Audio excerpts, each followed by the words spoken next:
Triggered the whole shot device, ready to start from pole position. Just a few more moments and the Grand Prix will begin.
we wait for the cameras to take us to the Parc Fermé to meet the stars of the race, let's take a quick look at the final MotoGP, who is rightly celebrating with his mechanics. If he continues like this, it will be difficult for his rivals to keep up with him.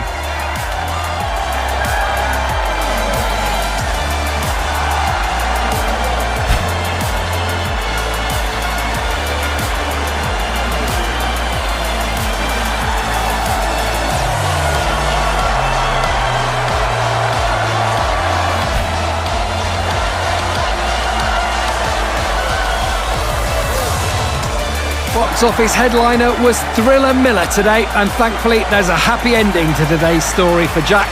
The Aussie deservedly climbs to the top step of the podium. What a victory, what a race.